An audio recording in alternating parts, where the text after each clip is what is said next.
नाम का दीपक बारा, राधा राधा राधा राधा। अब ये बुझने ना पावे तो शरीर रूपी महल का प्रकाश हुआ। क्या? शरीर परम पवित्र हो गया। ये महल जो शरीर है, ढांचा, ये पवित्र हो गया, ये निष्पाप हो गया। ये निष्पाप कब होता है? 1 करोड़ नाम जप करने के बाद। जब 1 करोड़ नाम जप, बहुत सुंदर विवरण है, 1 कोटि जप से होती है तनु स्थान की शुद्धि, रजतम होते अस्त हस्तगत होती सत्व विशुद्धि। रोगों के सब बीज नष्ट हो जाते हैं तत्काल, और कल्पना के प्रवाह में आती बाढ़ विशाल। सपने में सब देव वृंद और संत आप ही आते, आकर दर्शन दे जाते, करते वार्तालाप। शेष कहें मन में लेकर ऐसे अनुभव के भाव, आगे आगे साधन पथ पर चलो बढ़ाते पांव। कोई हजारों में एक चलता है, चलने वालों में कोई हजारों में कोई एक रास्ता तय करता, नहीं तो लड़खड़ा के गिर जाता है मनोरंजन में। जब 1 करोड़ नाम जप होता है तब तनु स्थान की शुद्धि होती है, शरीर निष्पाप हो जाता है 1 करोड़ नाम जप करने पर। रजोगुण तमोगुण का नाश हो जाता है, हर समय शुद्ध सतोगुण की स्थिति रहती है। शुद्ध सतोगुण में हर समय भगवान का भजन होता है।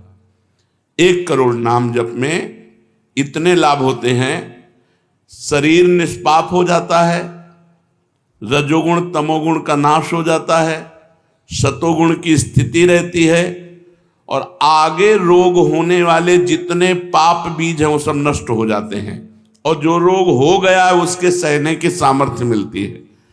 तत्काल उसके अंदर भावनाओं का प्रवाह फूट पड़ता है और उन भावनाओं में वो डूबा रहता है, और स्वप्न में बड़े बड़े देवता, बड़े बड़े ऋषि मुनि, बड़े बड़े संत भक्त ये मिलते हैं और वार्तालाप होता। बिल्कुल यथार्थ जैसा लिखा है ऐसा ही है।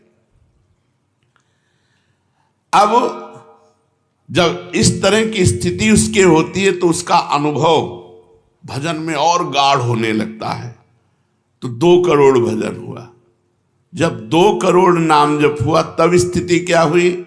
2 करोड़ तक हो जाता जब जप का उपसंख्यान, दोष रहित अत्यंत शुद्ध हो जाता धन का स्थान। निर्धनता की पीड़ा से मिल जाता है निस्तार, साधक के हित हो जाता है सुखमय सब संसार।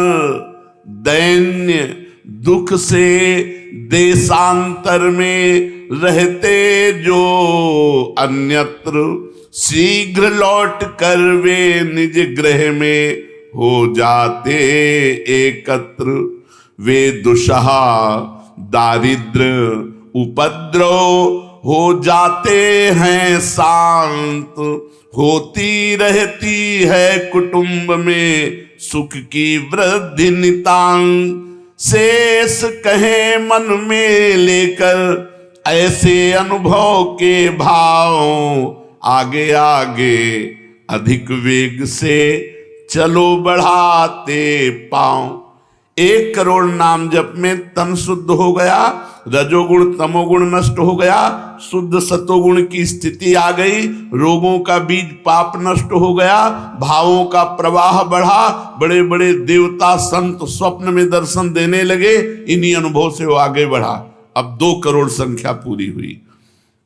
2 करोड़ संख्या पूरी होते ही उसके धन का अभाव जो था वो खत्म हो गया। एक मनुष्य के अंदर रहता है, मैं ऐश्वर्यवान बनूं, धनवान बनूं, भाव ही खत्म हो जाता है। अगर धन चाहिए तो कह रहे निर्धनता की पीड़ा जो उसके अंदर सता रही थी वो खत्म हो जाती है।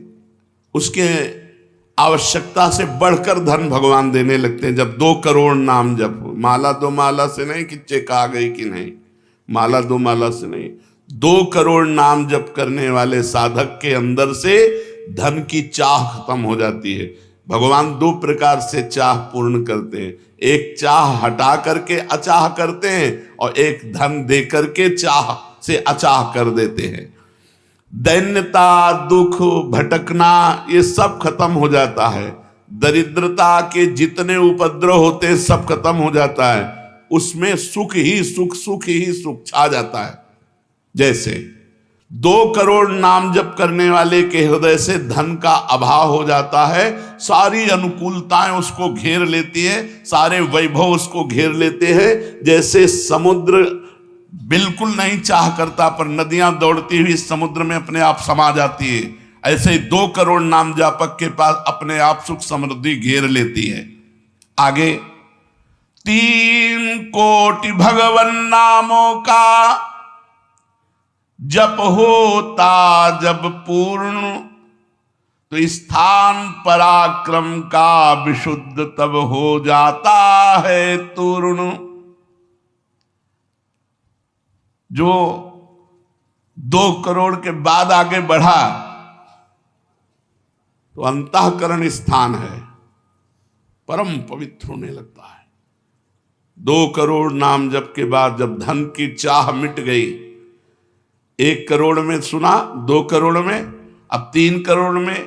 पहले जो प्रतीत होते थे कार्य अतीव असाध्य, वे सब के सब हो जाते हैं शीघ्र सहज ही साध्य।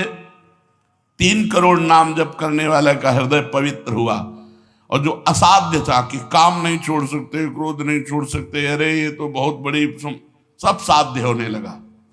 वो जो चाहता है वो हो जाता है। 3 करोड़ नाम जप करने वाले का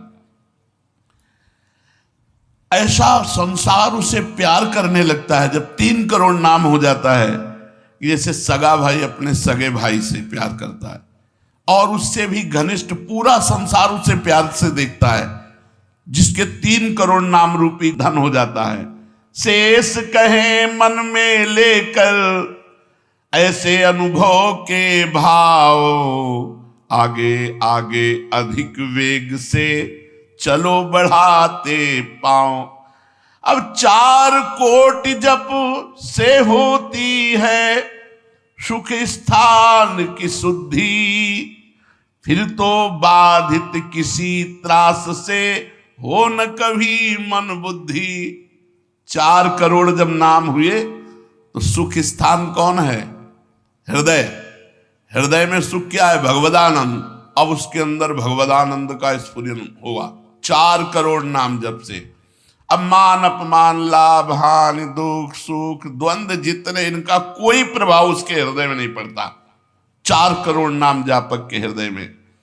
प्राणी को नित्यत्व बोध का सुख मिलता भरपूर, कायिक वाचिक मानसिक सब दुख हो जाते दूर। शेष कहे मन में लेकर ऐसे अनुभव के भाव, आगे आगे अधिक वेग से चलो बढ़ाते पाओ। जब 4 करोड़ नाम जप होता है तब हृदय एकदम परम पवित्र, कोई भी बाधा उसे स्पर्श नहीं कर सकती। लौकिक, पारलौकिक, बाहरी, भीतरी, कोई भी बाधा, अबाध स्थिति 4 करोड़ में। और उसे अपने नित्य स्वरूप का बोध हो जाता है। मैं नित्य हूं, ये शरीर संसार अनित्य है। वेदांत नहीं पढ़ना पड़ा, 4 करोड़ नाम जप से उसको ये बोध होने लगा। प्राणी को नित्यत्व बोध का सुख मिलता भरपूर। कायिक वाचिक मानसिक सब दुख दूर हो गए। शरीर निर्विकार, मन निर्विकार, वाणी विकार रहित आनंदमय जीवन। 4 करोड़ नाम जप, स्वरूप का बोध और निर्विकार स्थिति। 5 करोड़ पूर्ण हो जाता है जब जप का मान, परम शुद्ध होता है तत्क्षण शुद्ध विद्या का स्थान। अब उसके अंदर अपार ज्ञान की वृत्ति उदय हो गई 5 करोड़ नाम जप में। जब 5 करोड़ नाम जप किया तो विद्या का प्रादुर्भाव हो गया। जो शास्त्रों में लिखा है वो उसकी वाणी से निकलेगा।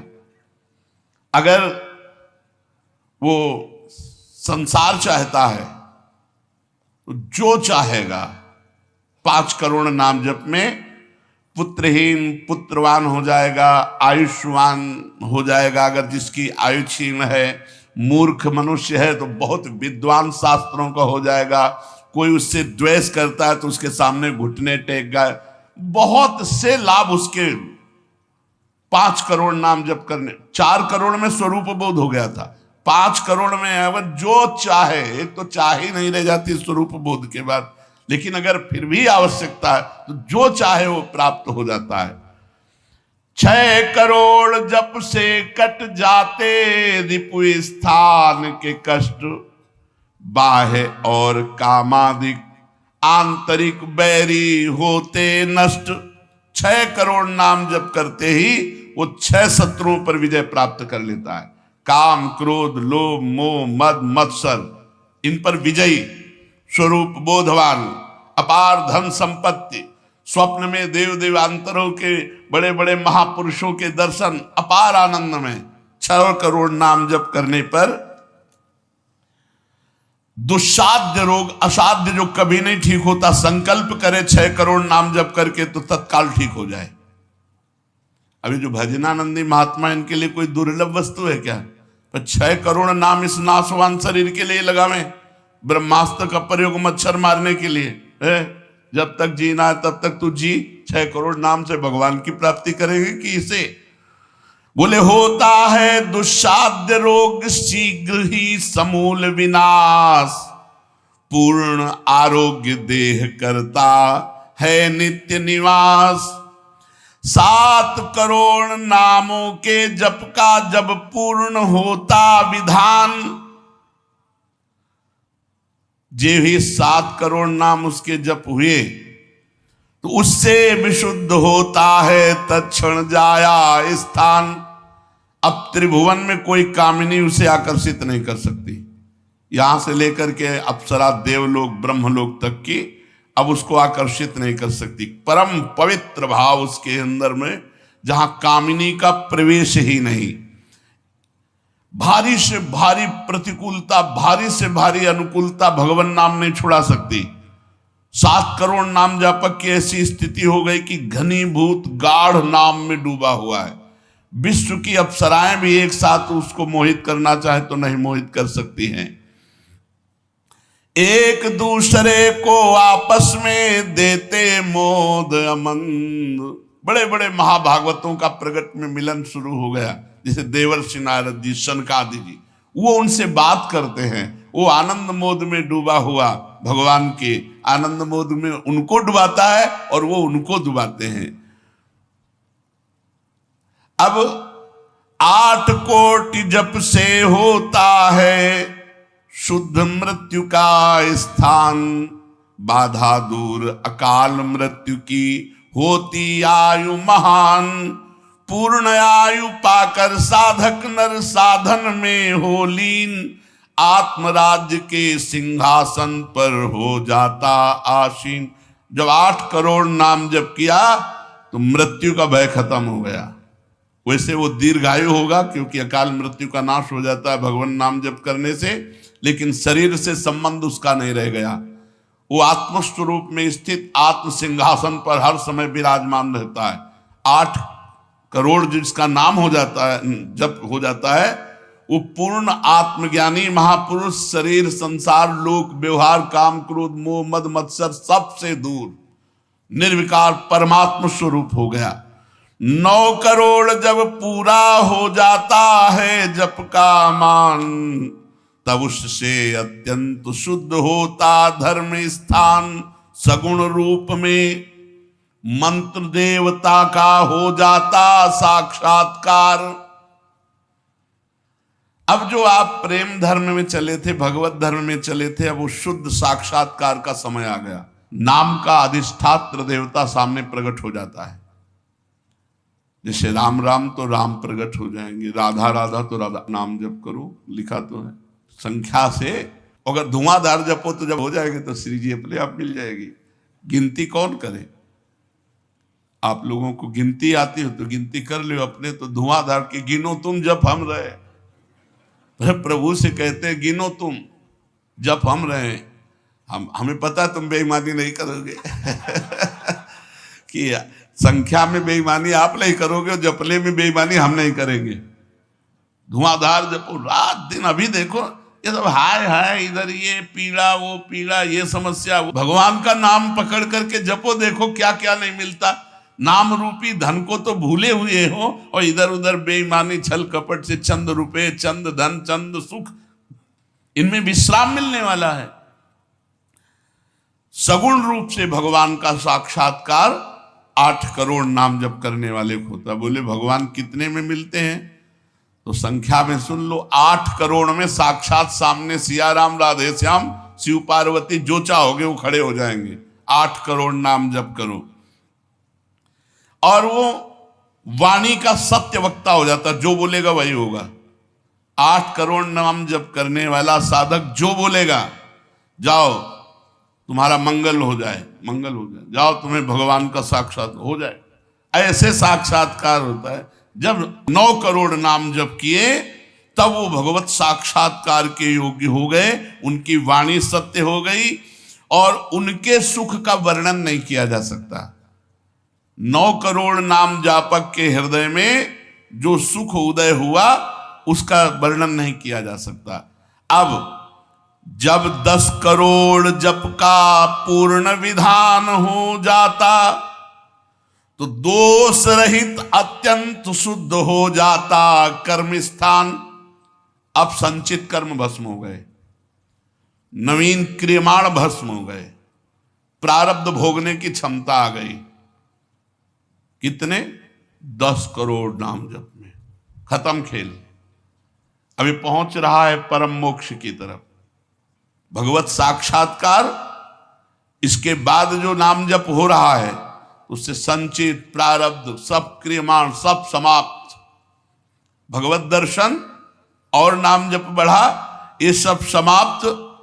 उसके हृदय में इतना आनंद है, इतना अपार आनंद, क्योंकि भगवान का स्वरूप विराजमान है और अब जन्म होना नहीं है। तो आप कहोगे भगवान के दर्शन के बाद जन्म होता है क्या? बहुतों के हुए। जैसे मुचकुंद जी से कहा आपको अगला जन्म लेना पड़ेगा। दुर्योधन ने भी भगवान के दर्शन किए, बहुत लोगों ने दर्शन किए। भगवत दर्शन के बाद जब और भजन होता है, इसीलिए भाई जी ने कहा नाम मत छोड़ना, भजन मत छोड़ना। अब उसके हृदय के कायिक, मानसिक, वाचिक जितने भी कर्म संचित क्रियमाण प्रारब्ध सब खत्म, कर्म संस्कार सब खत्म। अब वो अपने भाव में, भाव स्वरूप में आत्म साक्षात्कार। अब इसके बाद भाव देह का प्रादुर्भाव 10 करोड़ के बाद। अरे डट के भजन को 10 करोड़, 10 करोड़ कहने में जबान थक गई 10 करोड़ नाम जप कर, ये है करने से। और होने से, जो कृपा से होता है, वो एक बार जिन नाम लिए हित सो होए अति दीन, ताको संग न छाणहि ध्रुव अपनो कर लीन। हरिवंश प्रताप ही जानत हैं, हरिवंश प्रबोध प्रमाणत हैं, हरिवंश सर्वस्व है तिनके, तो सुख संपत्ति दंपति। यहां करोड़ नहीं बता रहे, यहां कह रहे हरिवंश प्रताप ही जानत हैं, हरिवंश प्रबोध प्रमाणत हैं, हरिवंश सर्वस्व है तिनके, सुख संपत्ति दंपति जो जिनके। अब जो 11 करोड़, जो 11 करोड़ का नाम जप करता है, अब उसके लिए लाभ शब्द खत्म हो जाता है। मतलब जितना जो कुछ लाभ है, लौकिक पारलौकिक योगिक, सब स्थितियां उसके सामने जागृत हो जाती है। ज्ञान की अष्ट भूमिकाएं, भक्ति की भूमिकाएं, योग की भूमिका, वो जो चाहे 11 करोड़ जप करने वाला, सब प्रकार की रिद्धियां सिद्धियां सुख संपत्ति सब कुछ, और जहां की लीला चाहे, गोकुल की, अयोध्या की, काशी की, सब लीलाएं उसके सामने स्फुरित होंगी। 11 करोड़, सब सिद्धियां, सब आनंद, सब लीला में प्रवेश 11 करोड़ के बाद। और 12 करोड़ जब नाम जप कर लेता है तो उसके पास इतना खजाना हो जाता है कि भगवान उसके अधीन होकर पीछे पीछे डोलते हैं। और जब 13 करोड़ नाम जप कर लेता है तो किसी को भी मोक्ष दे सकता है, बस इतनी संख्या है। 13 करोड़ नाम जप कर ले तो किसी पापी आदमी को भी मोक्ष में सतरते सतरते शालोकांतार्यते। इसीलिए कह रहे हैं कि अपने हृदय रूपी महल पर हमने नाम का दीपक जलाया, और ये दीपक 12 नाम का महल भया उजियार, महल भया उजियार, नाम का तेज विराजा, शब्द किया प्रकाश मानसर ऊपर छाजा। मन के ऊपर सवार हो गया नाम जपक। देखो नाम बहुत बड़ी चीज है। वो स्वामी जी ने कहा अवलो नसानी, अब नाम से हमें सबसे बड़ी चीज मिल गई। पायो नाम चारु चिंतामणि, उर करते न खसई हो, अब लो नसानी। अब एक सेकंड खाली नहीं जाने दे। जो चाहिए यार नाम से मिलने, नाम में सब कुछ विराजमान है। तुम्हें धन चाहिए, स्त्री चाहिए, पुत्र चाहिए, जो चाहिए सब मिल जाएगा। पर ऐसे नहीं मिल जाएगा कि 2-4 माला घुमाई, ऐसे नहीं मिलेगा। जब 10,000 वर्ष तक करदम जी ने नाम जप किया तो देहूती जी दुल्हन मिली। महाराज मन शतरूपा की पुत्री देहूती, और पुत्र रूप में भगवान कपिल देव जी आए। तो अपने 10,000 वर्ष तो है ही नहीं, 70-80 वर्ष की जीवनी है, इससे ज्यादा तो रह ही नहीं गई है। तो हम नाम जप करें, नाम जप के द्वारा जो चाहेंगे वो प्राप्त हो जाएगा। कह रहे महल भया उजियार, नाम का तेज विराजा, शब्द किया प्रकाश मान सर ऊपर छाजा। सबके ऊपर मन जो है अपना अधिकार किए हुए है, और मन के ऊपर अधिकार कर ले वही सच्चा मान प्राप्त करने वाला है।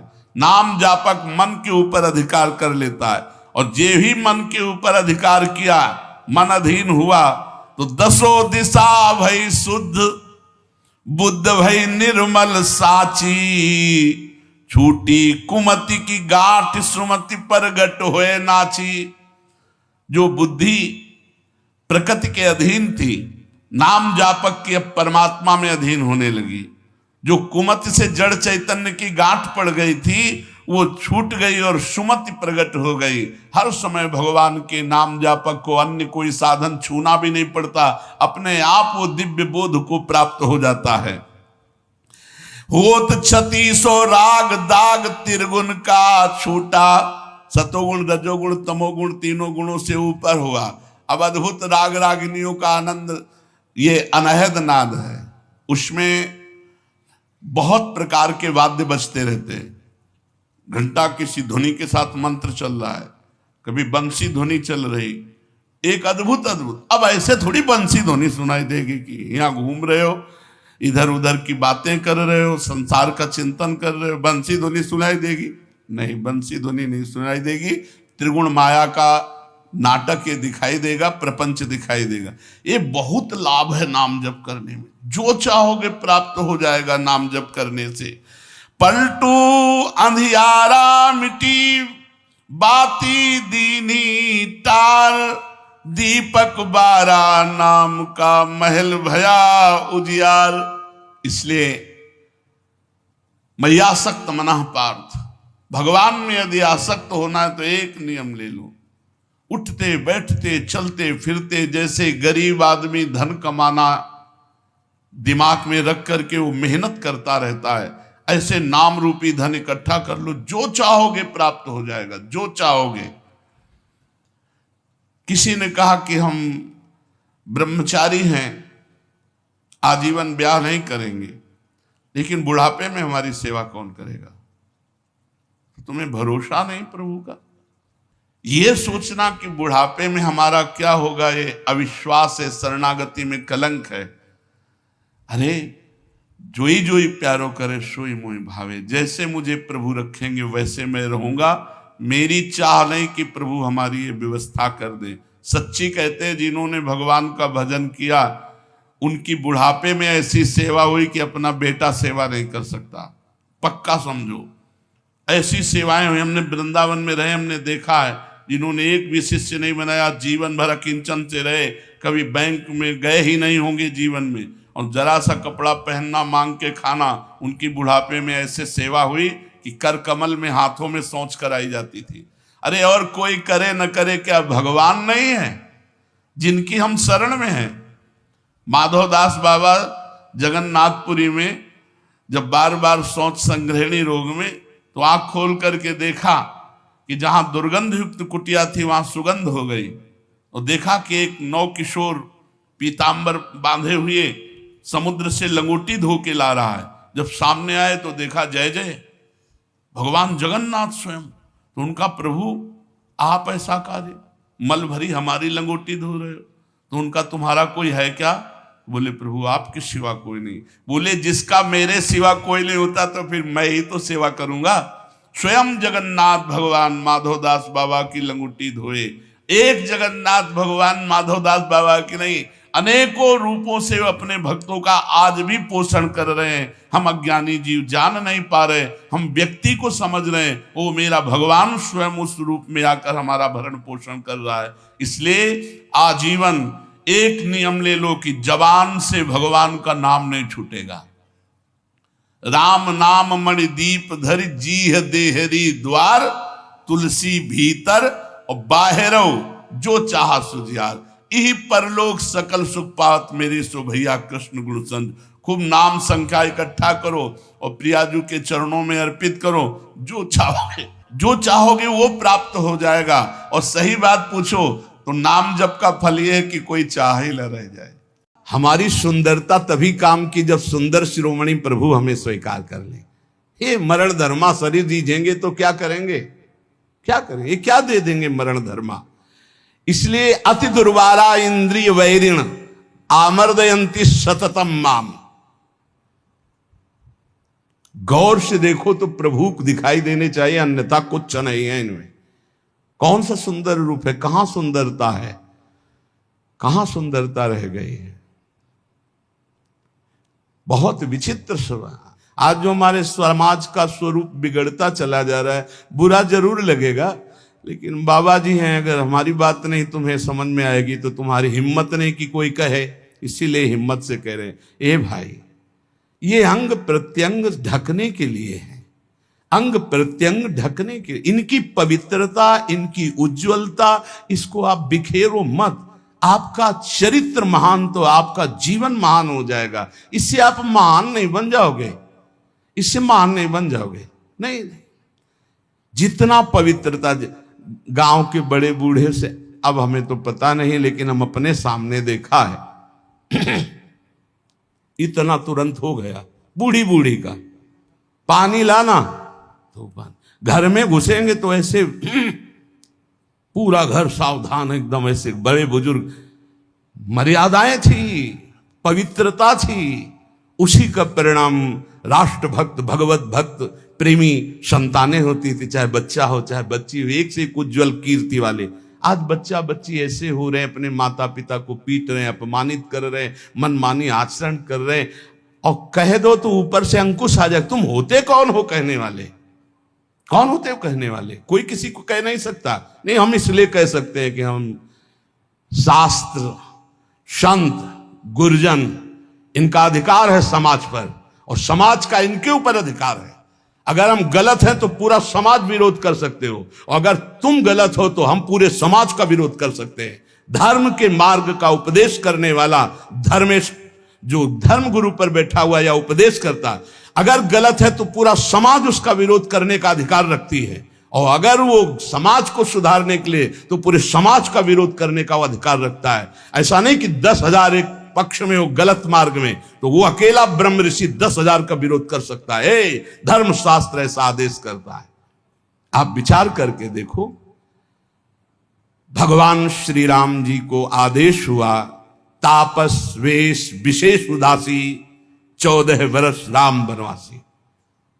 भगवान नंगे पैर सारी, लेकिन कैसी मर्यादा से सिया जी को, जहां नाव पे चढ़ाना है तो सीय चढ़ाई चढ़े रघुराई। आगे जानकी जी हर व्यवस्था, हर सोच, थोड़ी सी चूक जानकी जी की तरफ से लीला विस्तार के लिए लक्ष्मण जी को उपस्थित वचन दिला के गए थे कि एक क्षण के लिए जनक नंदिनी को अकेला मत छोड़ना, पर जानकी जी ने जाओ, राम जी संकट में, दोनों उनका काल के भी महाकाल का संकट कौन, माता आप ऐसे वचन मत बोलो।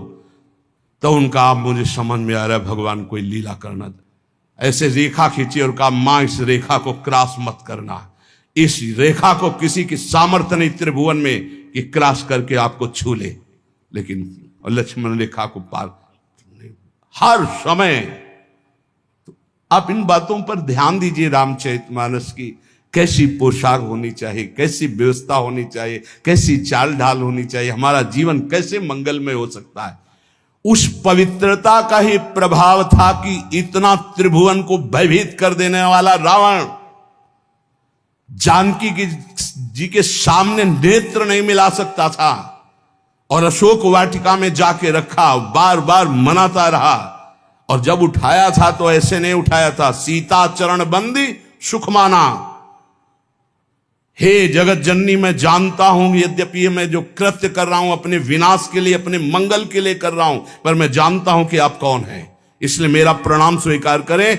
और जब तक आप लंका नहीं पहुंचते तब तक हम असुरों का उद्धार होगा ही नहीं, इसलिए हम अपने उद्धार के लिए आपको ले जा रहे हैं। और ले जाकर के अशोक वाटिका में रखा था, ना कि जहां महल में और रानियां थी वहां भी रख सकता था, लेकिन नहीं, शुद्ध अशोक वाटिका में। और राक्षसियों का पहरा, और त्रिजटा जी को जानता था, वो कोई साधारण नहीं था। जिस समय खर और दूषण मारे गए, सूचना पहुंची खर दूषण मारे गए, अच्छा खर दूषण मूषम बलवंता मार सके को बिनु भगवंता, बिना भगवान के इनको कोई नहीं। भगवान आए तो भजन न होए तामस देहा, मैं राक्षसी स्वभाव का तामसिक वृत्ति का हूं, भजन तो होगा नहीं। अब कैसे इनसे, अब इनसे मन वचन कर्म से बैर करूंगा, और बैर के द्वारा परम पद प्राप्त। और ऐसा दृढ़ निश्चयी कि जब गर्दन अंतिम में कटी तो कहा राम रन हतो पचारी, श्रद्धा से नहीं बैर से पुकारा, कहा राम रन हतो पचारी। जिस समय जनकपुर में यज्ञ हो रही थी, धनुष यज्ञ, सब पहुंचे थे, ये भी पहुंचा, बाणासुर भी आए हुए थे, कुछ मांगलिक गुरु चर्चा हुई, क्योंकि दोनों के गुरु एक ही हैं, भगवान शिव। कहा आप भी तो धनुष उठाने आए, बोले नहीं, इस धनुष उठाने में कौन सी बात है, जब 20 बार कैलाश सहित भगवान शिव और पार्वती को उठा लिया तो उनका ये धनुष है। मैं धनुष उठाने नहीं आया, मैं धनुष उठाने वाले को निमंत्रण देने आया हूं। बोले कौन है यहां धनुष उठाने वाला? बोले पहले भगवान श्री राम जब विश्वामित्र जी के साथ पधारे तो रावण ने दृष्टि मिलाई और कहा कि ये नेह निमंत्रण नहीं दे रहा हूं, ये बैर निमंत्रण दे रहा हूं। ये धनुष आप ही भंग करेंगे, सीता जी आपको ही मिलेंगे, लेकिन मैं मैं सीता का अपहरण करूंगा और तुम्हें रुलाऊंगा, और तुमको ये जो टांगे हुए और सारंग धनुष, इसी से निकले हुए बाणों से संपूर्ण लंका का उद्धार करना होगा। मैं यही कहने आया हूं। भगवान श्री राम से मानो इशारे इशारे में बात की और आरती की अजगौ की, और जनक से कहा इसका भंजन तो दूर रहा, इसको उठाऊंगा भी नहीं, ये मेरे गुरु का धनुष है। प्रणाम करके परिक्रमा करके दोनों चले गए थे। ये अतिरथी वीर बाणासुर और महान पराक्रमी रावण ये ऐसे उठाए भी नहीं थे। ऐसा नहीं कि उठाने की चेष्टा की, नहीं, ऐसा नहीं, वंदना की, परिक्रमा की और चले गए थे। और भगवान राम को कहा था तुम्हें निमंत्रण देता हूं, आकर पूरी लंका का उद्धार आपको करना है, इसलिए सीता जी से ब्याह तो आप करो और वास मेरे यहां करेंगे, क्योंकि इन्हीं के चरणों के प्रताप से ऐसी अपावन लंका पावन होगी। उन्मत्त में वो कुरते योषित दृष्टि दुष्ट मदेरे, जो हमारा शास्त्र कहता है उसको ध्यान दो। कभी किसी भी माता बहन से बात करनी हो तो चरणों में देखे। देखो भगवान तो सर्वत्र विराजमान है। जिस समय भगवान ब्रह्मा जी ने सृष्टि रचना प्रारंभ की तो सनक सनंदन सनातन सनत कुमार प्रकट हुए, उनसे कहा सृष्टि रचो, बोले शब्द ही नहीं, ये शब्द ही नहीं, हमारी सृष्टि में ही नहीं, हमारे चिंतन में ही नहीं। हर समय समाधिस्थ हरिशरणम। फिर और ऋषि प्रकट किए, सब अपने स्वरूप में स्थित। तब फिर अपने शरीर के दो भाग किए, एक में महाराज मनु और एक में शतरूपा।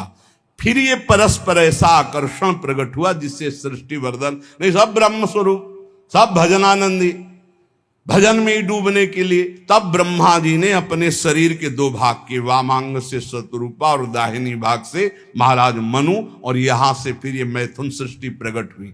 जिसे भगवत मार्ग में, चाहे वो गृहस्थ हो या विरक्त, गृहस्थ है जिससे पाणी ग्रहण मात्र किया है उससे, विरक्त है तो संपूर्ण चराचर जगत में अपने इष्ट का भाव रखते हुए चलना है। नहीं तो अति दुर्वारा इंद्री वैरिण आमर्दयंती सततम माम। देखो जब अच्छा साधक कहीं गड़बड़ हो जाता है तो वो अपने जीवन को ही नष्ट कर देता है। यही अपने वृंदावन की बात है कि उधर पानी घाट की तरफ कोई साधक एकांतवास करता। अभी हमसे कल प्रश्न हुआ कि नए साधक को एकांतवास करना चाहिए या सत्संग साधु समागम। तो हम कहा नए साधक को सत्संग साधु समागम करते हुए थोड़ा समय एकांतवास करना चाहिए। जैसे आप यार है तो घंटे 2-4 घंटे 6 घंटे आपका एकांत में कमरे में भी, और हर समय आप घेरे के अंतर्गत हो। अकेले रहने में, वो भी साधक को साधन में एकांतवास बहुत सावधानी का करना है। मोबाइल तो बहुत ही घातक है, बहुत ही सहायक है। अगर मन चंचल हो रहा है आप सत्संग लगा लो। मन चंचल को शांत कैसे करें, सैकड़ों सत्संग इस विषय के पड़े हुए हैं। अगर आप सावधान नहीं तो फिर मन चंचल होकर विषय सेवन में ले जाए। अब वो रोज मोबाइल का गलत प्रयोग देख रहे थे, उनको घृणा हुई अपने जीवन से और उन्होंने अपना जीवन शांत कर लिया। यही वृंदावन में क्या फायदा हुआ? जीवन शांत होने से क्या भगवत प्राप्ति हो गई? अगर सत्संग मिलता होता तो कम से कम इतनी हिम्मत तो हो जाती कि मोबाइल को ईंट से कुचल देते। अपने को क्यों शांत किया? अपने को तो आप सुधारा जा सकता है, अपने को तो बचाया जा सकता है विषय सेवन से। इसलिए बहुत सावधान, नहीं कभी आपका मन जो गलत मार्ग में शिक्षा दे रहा वही आपको नष्ट कर देगा। बहुत सावधान। कलिकाल है ऐसा, यंत्रों में एक क्षण में आप संसार की गलत बातें देख सकते हैं। वो बहुत बुद्धि को नाश करने वाला है, बहुत बुद्धि। छोटे छोटे बच्चे बताते हैं कि हमारी दुर्दशा इससे हो गई। इसलिए कंदर्प शविष विषखैर निरवधि मम दैह मानस्य। जब कोई किसी माता बहन की तरफ या विपरीत शरीर की तरफ देखता है तो कामदेव उसी समय विशिख अपने बाणों का संचार करता है। हाय, कैसे उसे शांति मिल सकती है जिसके हृदय को काम ने बेध दिया है? क्योंकि सतत चिंतन उसका चालू हो जाता है और बड़ी दुर्दशा हो जाती है, बड़ी दुर्दशा हो जाती है। मतलब इतना दुर्दशा और किसी विकार से नहीं होती जितनी काम विकार से होती है। इसलिए गोस्वामी जी ने भगवान से प्रियता के लिए मांगा है, काम ही नारी प्यारी जिम लोभी जिम प्रियदाम। तो उपासक सावधान रहे। आज सत्संग में श्रीपाद प्रबोधानंद जी ने खास तौर से वृंदावन की बात बताई कि यहाँ ये नित्या निर्विकारा निर्वधिगुणाहा प्रपंच से ऊपर उठा हुआ महापुरुष निष्प्रपंचाहा समस्त दोषों से रहित भगवत अनुराग से युक्त होकर प्रिया प्रीतम की दिव्य केली को देखता है। यहाँ कैसा भी दुष्ट स्वभाव का आ जाए उसे भगवत प्रेम मिलता है। पर उपासक को यहाँ रहते हुए ये सावधानी करनी कि वर्तमान में कभी हमारा कोई विपरीत संयोग शरीरों का आकर्षण हमें नष्ट न कर दे, क्योंकि प्रिया प्रीतम की महान प्रेम भूमि है। अपने को इस बात के लिए संभालना है। बहुत जन्म हम लोग गिरते रहे, बहुत जन्म पतित होते रहे, अब थोड़ी हिम्मत कर ले, भगवत मार्ग में थोड़ी हिम्मत से चल ले। 2 मिनट संत वाणी हम लेंगे, क्योंकि इसी प्रसंग से मिलते हुए वचन महापुरुषों के हैं। उपासक को सावधानी ये रखनी है कि जब तक तुम्हारे शरीर में बुढ़ापा नहीं आता, कोई असाध्य रोग नहीं हो जाता, तुम्हारी इंद्रियां बलवान हैं, तब तक तुम अपनी इंद्रियों को गलत आचरणों में मत उतारो और अपने कल्याण के लिए उपाय कर लो। नहीं बुढ़ापे में या असाध्य रोग में या इंद्रियां जब निर्बल हो जाएंगी तब तुम कुछ नहीं कर पाओगे।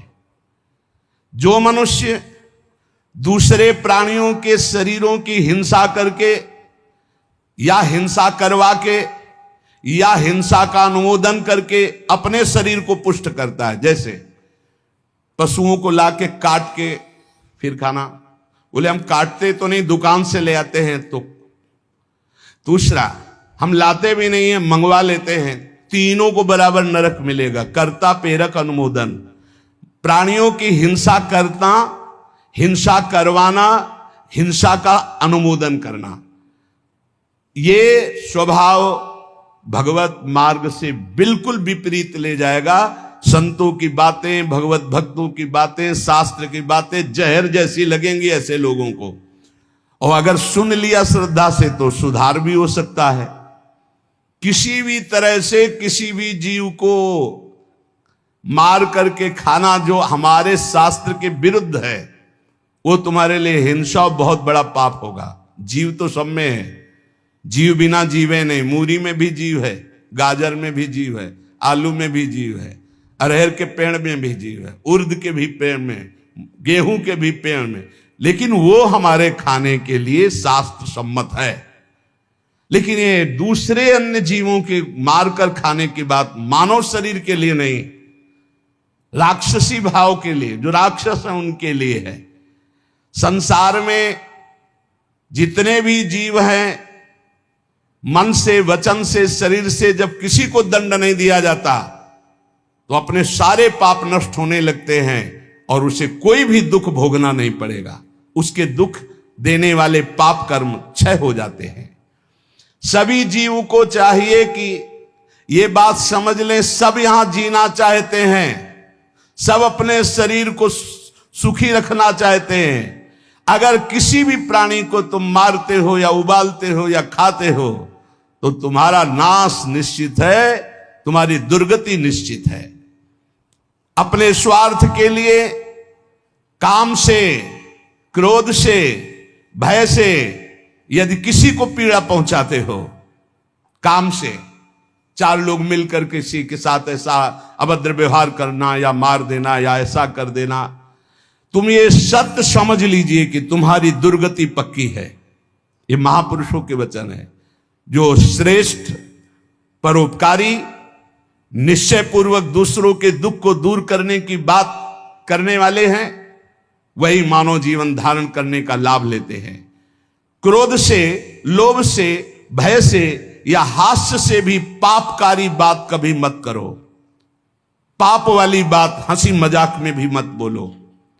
जो साधक आत्मज्ञान प्राप्त करना चाहता है उसे चाहिए सत्य बोले, परमित बोले, थोड़ा बोले और संशय रहित बोले, परिपूर्ण स्पष्ट बोले, अनुभूत बोले और वाणी को चंचल ना होने दे, मर्यादा से बोले। ऐसा बोलने वाला साधु परमार्थ की उन्नति को प्राप्त होता है।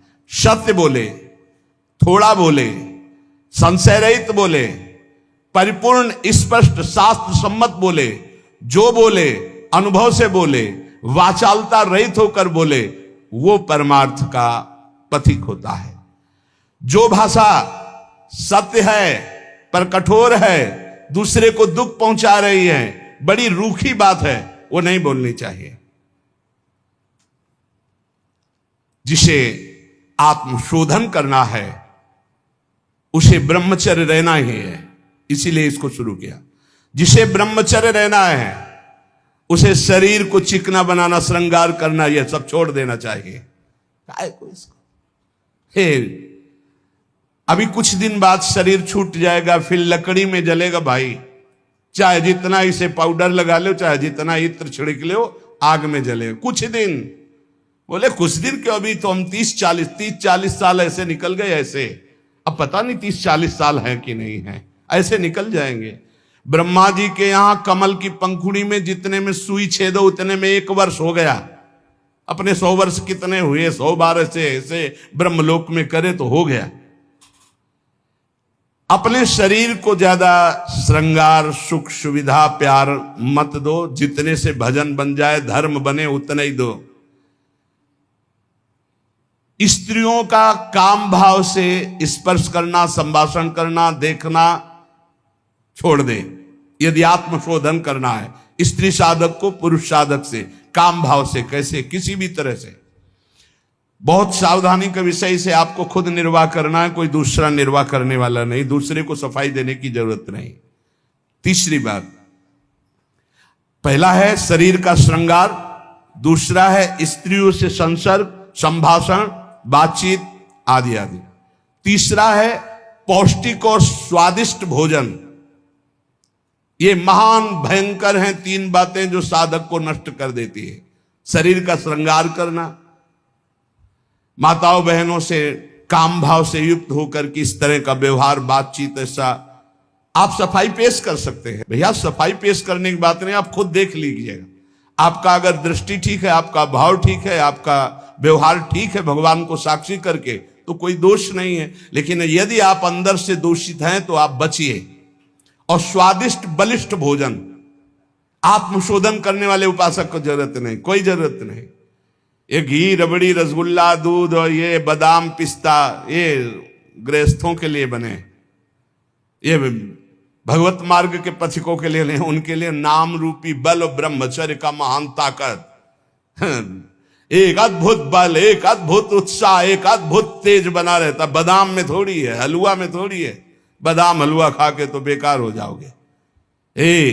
शुद्ध सात्विक थोड़ा अन्न एक बार डाल लिया शरीर पोषण के लिए, बस जल, व्यायाम, प्राणायाम, ब्रह्मचर्य, इससे बहुत बड़ा बल प्राप्त होता है। हमें निरंतर मन को वश में करना, मन को वश में करने के लिए ये शारीरिक बल की जरूरत नहीं है। शारीरिक बल तो अपने आप बना रहता है। उत्साह, एक आत्मिक शक्ति, एक बल, एक अलौकिकता रहती है। ये निकृष्ट आचरण करने से नहीं। स्वादिष्ट और पौष्टिक भोजन की कोई आवश्यकता नहीं ब्रह्मचारी के लिए कि 5 चम्मच उसमें दाल में घी डाल के और इस सब कर, फिर कैसे हजम करोगे। तपस्वी उपासक को चाहिए स्त्री के रूप की तरफ, उसके हास्य की तरफ, उसके मधुवचन की तरफ, उनके संकेत की तरफ, उनके हाव भाव की तरफ, या स्त्री उपासक को चाहिए पुरुष के ऐसे परस्पर चितवन को ना देखे, ना चिंतन करे, ना देखे, ना चिंतन करे। परस्पर विरोधी शरीर को राग पूर्वक देखना, उनके अंग प्रत्यंगों का चिंतन करना, उनकी बातें करना, ये ब्रह्मचर्य कदापि नहीं रह सकते जो ऐसे आचरण वाले लोग हैं। ब्रह्मचर्य व्रत में रत रहने वालों को अत्यंत सावधानी पूर्वक अपनी इंद्रियों को दर्शन, संभाषण, चिंतन से बचाना है। जो भिक्षुक ब्रह्मचर्य का आनंद प्राप्त करना चाहता है उसको अच्छे अच्छे पदार्थों के स्वाद पाने वाली जिह्वा पर काबू करना होगा। हाँ, ये जवानी जो है ये व्यतीत होनी चाहिए तपस्या में, जलने में व्यतीत होनी चाहिए। तो बुढ़ापा में वर्षा हो जाएगी।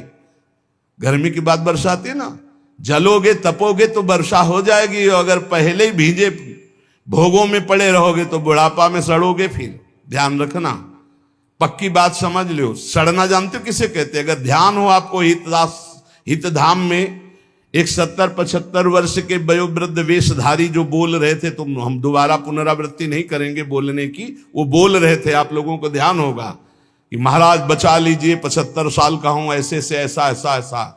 इसलिए ब्रह्मचर्यरत भिक्षुक को चाहिए किसी भी विपरीत शरीर से परिचय न ले, एकांत मिलन की बात ना हो, किसी भी तरह से अपने मन की कमजोरी सामने वाला ना जान पावे। ब्रह्मचर्यरत भिक्षुक को चाहिए कि वासनावर्धक, पुष्टिकारक भोजन, पेय, वार्ता, दृश्य, इनका परित्याग कर दे। जैसे बहुत ज्यादा ईंधन हो तो अग्नि उतनी ही ज्यादा बढ़ेगी, ऐसे जितना पौष्टिक आहार करोगे उतने काबाग्नि बढ़ेगी। शरीर का श्रृंगार, शरीर की शोभा, शरीर को सुख आराम देने की भावना वाला कभी ब्रह्मचारी नहीं हो सकता। बहुत सावधान। जब भगवत मार्ग में चले तो अंगूठी की जरूरत क्या है? जब भगवत मार्ग में चले हैं तो किसी भी तरह के आभूषण की जरूरत क्या है? भगवत मार्ग में चले तो कंघा की जरूरत क्या है? भगवत मार्ग में चले हैं तो चिकनाहट लगाने की जरूरत क्या है? सजाने की जरूरत क्या है? वैसे ही तेजों में सजे रहोगे। बहुत सावधानी की जरूरत है और व्यायाम अत्यंत आवश्यक है। यह नहीं कि हम बहुत सेवा करते, नहीं। अरे ब्रह्मचर्य को पचाने के लिए 1 घंटा व्यायाम की जरूरत है। दवा कोई वर्जिश से बेहतर नहीं, नुक्सा है कम खर्च, बालानसेन शक्ति बढ़े, फुर्तीला है, चोट न अधिक पिराए, अन्न पचे चंगा रहे, कसरत सदा सहाय। कम से कम 1500 दंड बैठक मारियो, फिर 2-4-6 घंटे पद्मासन सिद्धासन में नस नाड़ी एकदम शुद्ध, तब वो ब्रह्मचर्य लगना चाहिए कि ब्रह्मचारी जा रहा है। ये पानी से शुद्ध हो जाओगे, पानी से केवल जैसा घी लगता है ऐसा पानी लगेगा। प्राणवायु का संशोधन करके प्राणायाम कह नहीं रहा है, हफ्ता भर भोजन नहीं मिला, गंगा जल से काम चलता रहा है। जब कभी कहीं मिल गया तो फिर 30-35। एक बार एक गंगा किनारे एक कुटी थी, तो राधे श्याम झोपड़ी थी, वयोवृद्ध संत निकले। आओ हम जानते हैं गंगा किनारे भ्रमण करने वालों की क्या दशा होती, क्योंकि गंगा किनारे रहे भूखे हो गए। हाँ महाराज, कई दिन से नहीं मिला? हो गए होंगे 8-10 दिन। बोले बैठो, कोई त्योहार था, गांव से गए, पूरी कचौड़ी मांग के लाए। आप सही मानो इतनी, वो पूरी लाके ऐसे रख दिए, 2-4 ऐसे सब्जी के टुकड़े होंगे भिक्षा में जैसे। हमें यह भी ध्यान नहीं रहा कि इनके लिए पूछे। पूरा राधे श्याम जब पा चुके गंगा जल, हम कहा महाराज आप, बोले हमें पता है, हम शाम के फिर ले आएंगे। बोले हमें पता है गंगा किनारे कैसे होते, क्योंकि फिर पता नहीं कई दिन में मिले और कई दिन बाद मिला था। और कभी गैस की गोली थोड़ी कि गैस में कुछ नहीं, गंगा जल। अच्छा, ऐसी स्थिति में रोज आसनों पे बैठना, रोज व्यायाम कर। अभी पता नहीं आजकल के नए बच्चे व्यायाम में क्यों नहीं लगते, प्राणायाम क्यों नहीं करते, क्यों संयम से नहीं चलना चाहते? को बोले समय नहीं है। समय आधा घंटा 1 घंटा तो व्यायाम होना चाहिए। ये व्यायाम जरूरी है, गृहस्थ हो या विरक्त, आधा घंटा व्यायाम। मोटरसाइकिल भी जब चलाते हैं ना लोग, तो पहले रेस में डालते हैं, नहीं एकदम धुआं करके रेस में, फिर वो एकदम गर्म। तब तुम भी रेस में डालो। सुबह उठ के 2 बजे उठे, छत में चले गए, 3 बजे तक दंड बैठक व्यायाम प्राणायाम करके एकदम फुर्सत पाए, सत्संग में ऐसे बैठे। ब्रह्मचारी मतलब आग, ब्रह्मचर्य मतलब आग। आप सच्ची समझो, आग। पैर ऐसे पड़े जैसे आग में पैर पड़ते। आग में पैर कैसे पड़ते? ऐसे ब्रह्मचारी चलता है। क्या है, जैसे गिलहरी नहीं एकदम टिलटिलाती भागती है, ऐसे ब्रह्मचर्य का जीवन होता। पता नहीं तुम लोगों की बातें समझ में क्यों नहीं आ रही। हाँ, सच्ची बात कहते। ब्रह्मचर्य में खान पान वाली बात की नहीं कि रबड़ी रसगुल्ला हो तब चिकना, वो तो पेट चिकनाएगा, पेट चिकना मिलेगा एकदम।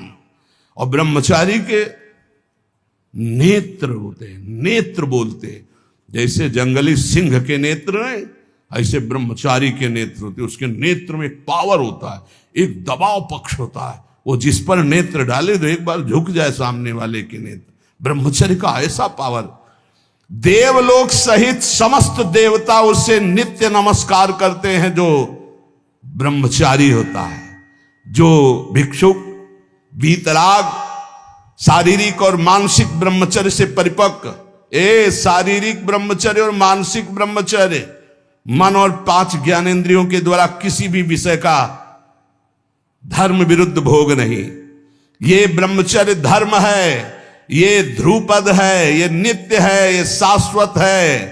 पूर्व काल में कितने महामुनि इससे सिद्ध हो गए, इसलिए वर्तमान में और भविष्य में भी जो शुद्ध ब्रह्मचर्य का पालन करेगा वो परम पद का अधिकारी होगा। हिंसा, झूठ, चोरी, मैथुन और परिग्रह और रात्रि का भोजन, जो इनको छोड़ देता है वही भिक्षुक सिद्ध होता है।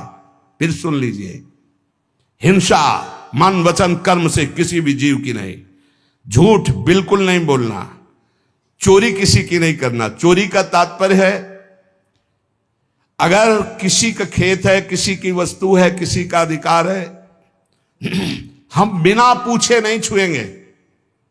अगर वो दतून भी लेनी है और किसी के दरवाजे पे पेड़ है तो हमें इंतजार करना होगा। अगर पता चल रहा है कि गांव समाज की जमीन है, सरकारी जमीन है, किसी का अधिकार नहीं, तो हम उस वृक्ष से भिक्षा मांगेंगे, हमें एक दतून दे दीजिए। ऐसे नहीं है कि हम किसी वस्तु को स्वतः, जैसे गंगा किनारे बारी होती है और उनसे से आप फल तोड़ करके खा रहे हैं तो आप चोर हैं।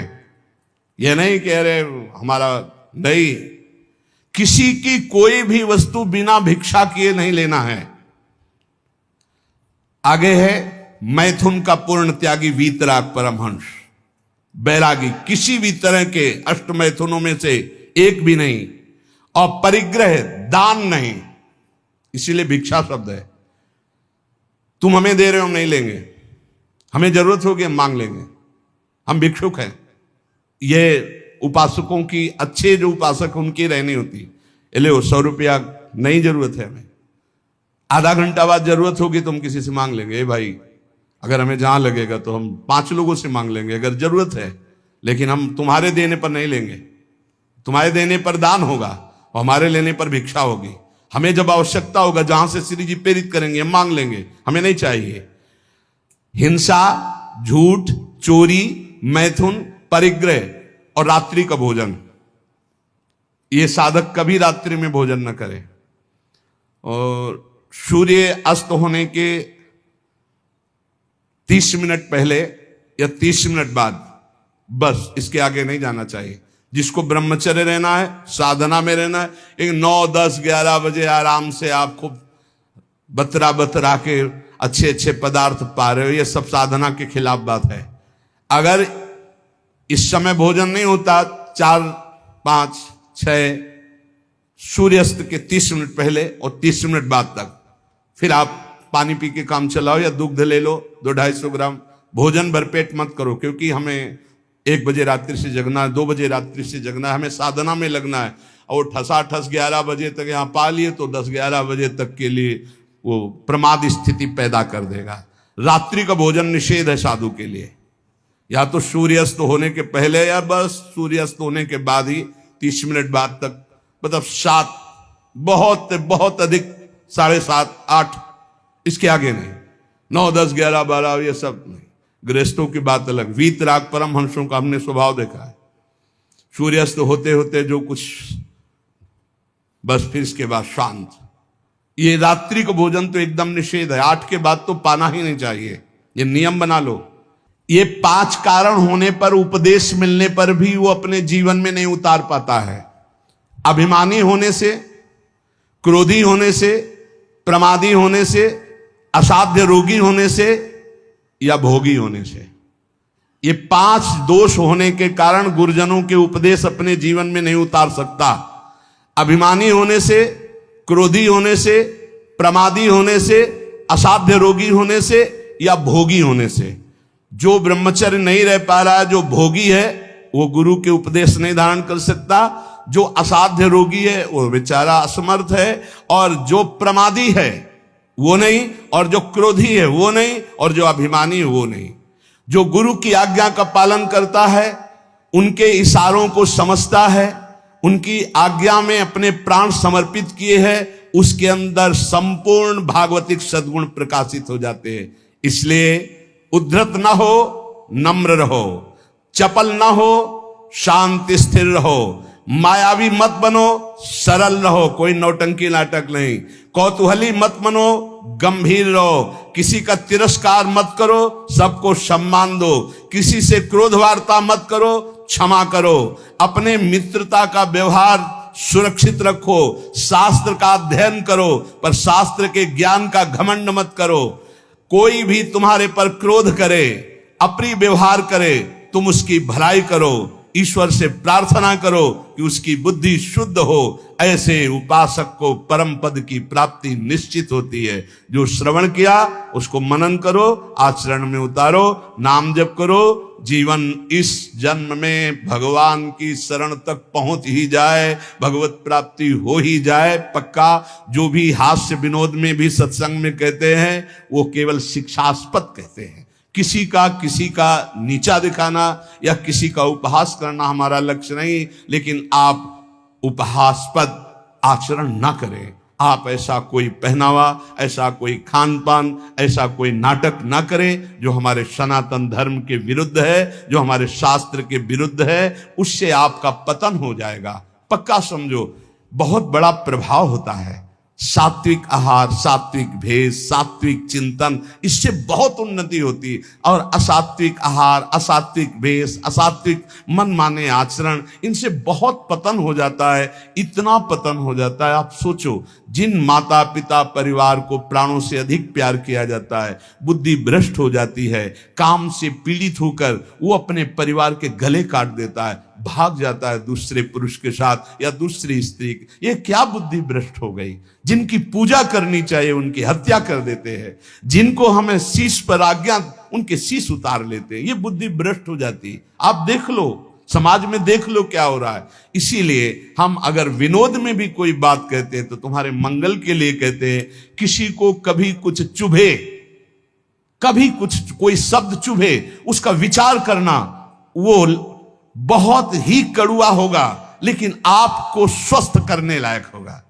जैसे कुछ ऐसी औषधियां होती, कुछ ऐसे चूर्ण होते हैं, बड़े कड़वे होते हैं, नीम जैसे लगते हैं, लेकिन वो आपका परम मंगल करते हैं। इसलिए प्यारे, हमारा किसी को दुख पहुंचाना उद्देश्य नहीं, हमारा उद्देश्य तुम्हें परम सुख प्रदान करना। पर तुम अपनी स्थिति को, अपने धर्म को, अपने आचरणों को भूल गए और मनमानी आचरण कर रहे हो, इसलिए तुम्हें जरूर बुरा लग सकता है। जैसे शास्त्रों में बार बार ये आकर्षण की निंदा की गई। अब अज्ञान के कारण, न जानने के कारण, उस शास्त्रों को कहते हैं अरे स्त्री की शरीर की निंदा की, तो किसी के शरीर की कोई कौन सी वंदना की गई है। पुरुष का शरीर चाहे स्त्री का शरीर है तो पांच भौतिक परस्पर आकर्षण की निंदा की गई, परस्पर अधर्माचरण की निंदा की गई। अगर आप शास्त्र सम्मत बातों को विचार करके देखें तो आज जो हमारी दुर्दशा हो रही वो शास्त्र न मानने से हो रही, शास्त्र की आज्ञा का पालन न करने से हो रही। प्रातः काल उठ करके भूमि के चरण छूकर बड़े बुजुर्गों को नमस्कार करके भगवत आराधना करके अपनी दिनचर्या में जाते हैं, उनका देखो कैसा आचरण होगा। जो सुबह से ही उठे गंदे आचरणों का चिंतन, गंदी वार्ता, गंदी क्रियाएं, पशुता छा गई है। इसलिए प्यारे, आज किसी भी प्रलोभन से यदि हमारा मन लुभायमान होगा तो हम शास्त्र की सही बात तुम्हें नहीं बता पाएंगे। और अगर हमारा उद्देश्य आपको भगवत प्राप्ति कराना है, आपका मंगल कराना है, तो निर्भय होकर दहाड़ते हुए आपसे कहेंगे, और आप प्यार से सुन लेना। थोड़ा कड़ुआ लगेगा लेकिन आपको बहुत ठीक कर देगा। ये सुदर्शन चूर्ण है, बड़ा कड़ुआ होता है सुदर्शन चूर्ण, लेकिन जिसका बुखार ना उतरता हो, नियम से सुदर्शन चूर्ण पाए, उसका बुखार उतर जाएगा। ऐसे ये जो माया का बुखार है ना, सत्संग रूपी सुदर्शन चूर्ण पाओगे, ये उतर जाएगा। नाम जप करो, सत्संग में कभी बुरा मत मानना। साधु शास्त्र और गुरुजनों की बातें ये सदैव परमार्थ की उन्नति पर चढ़ाने वाली होती है। एक बार हृदय को सुनाना, ऐसा कि कड़वा सुन करके मुझे विचार हो कि मेरे जीवन में गंदगी क्या है और उसे दूर करना है, तो आपको अच्छा लगने लगेगा। शास्त्र जब बोलता है तो सत्य बोलता है, धर्म प्रिय बोलता है, उसमें आपका परम मंगल छुपा होता है। इसलिए कभी कभी कोई बात ऐसी उपहासास्पद या कड़वी लगे तो आपके मंगल के लिए तस्मात् शास्त्रम प्रमाणम है। और जहां कभी किसी को संशय लगे कि आपने बात कही थी कहां से प्रमाणित है, तो आप हमसे हृदय से पूछ लेना, वो कहीं न कहीं लिखी होगी, आप देख लेना, कहीं न कहीं लिखी होगी। सात्विक कैसे वस्त्र धारण करने चाहिए शास्त्र आज्ञा करता है, चाहे पुरुष हो चाहे स्त्री हो, वस्त्रों का बहुत प्रभाव है। कैसे आपको श्रृंगार करना है शास्त्र आज्ञा करता है। पातिव्रत धर्म का पालन करने वाली सौभाग्यवती पत्नी अपने पति को रिझाने के लिए षोडश श्रृंगार करती है, बाहर नहीं। बाहर वो गंभीरता पूर्वक कुछ ऐसे सौभाग्य चिन्ह धारण करके सौम्य भाव में रहती है। ऐसे जो आदेश हुए उनसे हमारे धर्म की रक्षा होती है, उनसे हमारी मानसिकता पवित्र रहती है। लेकिन पातिव्रत धर्म, एक पत्नी व्रत धर्म जो शास्त्राज्ञा करता है, या ब्रह्मचर्य व्रत धर्म अब ग्रंथों में लिखे रह रहे, कोई बिरला इन बातों को समझ रहा है नहीं। विदेशी आचरण हमारे देश में पधार रहे, ये जो धर्म स्थलियां हैं विदेशी भाव आ रहे। तो हमें लगता है सत्संग ही है एक जो तुम्हें डांट सकता है, सत्संग ही है एक जो तुम्हें झकझोर सकता है, सत्संग ही है जो तुम्हें गिरे हुए को शब्द के द्वारा उठा सकता है। आज गुरु कृपा से, श्री जी की कृपा से हजारों लोग इन्हीं कड़वी बातों को सुन सुनकर उठकर खड़े हो रहे हैं, अपने गंदे आचरणों का त्याग करके भगवत मार्ग में चल रहे हैं। इसलिए सबसे प्रार्थना है, नाम जप करो, जो तुम्हें कड़वा लगे उसे बार बार मनन करो, वो तुम्हारे मन की गंदगी को दूर करके प्रियालाल से मिला देगा। विश्वास करो, प्रियालाल से मिले बिना ये मनुष्य जीवन बिल्कुल व्यर्थ जीवन है। फिर और योनिया देखो, ऐसी गर्मी हो रही, पानी जगह जगह, छोटे छोटे सरोवर जो होते थे वो सूख चुके हैं, पानी की बड़ी अव्यवस्था है। सोचो उन पशु पक्षियों को जहां आसपास नदी नहीं है। पहले तो धर्मात्मा लोग छोटे छोटे ऐसे पानी की व्यवस्थाएं करते थे पशुओं के लिए। सैकड़ों जगह वृंदावन में ऐसी नादी बनी हुई थी जिनमें शीतल जल भरा होता था गौओं के लिए। एक जगह भी खोजना मुश्किल हो जाएगा। पशुओं के लिए, पक्षियों के लिए पानी की बड़ी व्यवस्था है। तुम तो मनुष्य बिस्लरी की बोतल खरीद लोगे, उनको कहां से है? विचार करके देखो। तो अगर हम अन्य योनियों में जाते हैं तो कितने भयानक दुख हमारे ऊपर होंगे। जंगलों में पानी सूख रहा है, पानी की कोई व्यवस्था नहीं। बहुत से ऐसे पशु पक्षी हैं जो चल करके जा करके नदी में पानी नहीं पी सकते, उनको वहीं नजदीक पानी चाहिए। कहां पानी की व्यवस्था है? पहले हमने देखा इसी वृंदावन में बड़े बड़े ऐसे पात्रों में पानी भरा हुआ है पशु पक्षियों के लिए, और नादी बनी हुई बड़ी बड़ी, उनमें शीतल जल भरा हुआ गौओं के लिए। बड़ी उदारता रहती थी। 50 जगह लोग शीतल मट के लिए जल प्याऊ थे सबको पिलाने के लिए। सब धर्म धीरे धीरे ह्रास होता चला जा रहा है। इसलिए उठो, धर्म के मार्ग में चलो, दूसरों का हित करो, शरीर के सुख की ज्यादा चिंता मत करो। ये लकड़ी में रखकर जलाया जाएगा या गाड़ दिया जाएगा, इससे कमा लो तपस्या, ब्रह्मचर्य, संयम, नियम, नाम जप।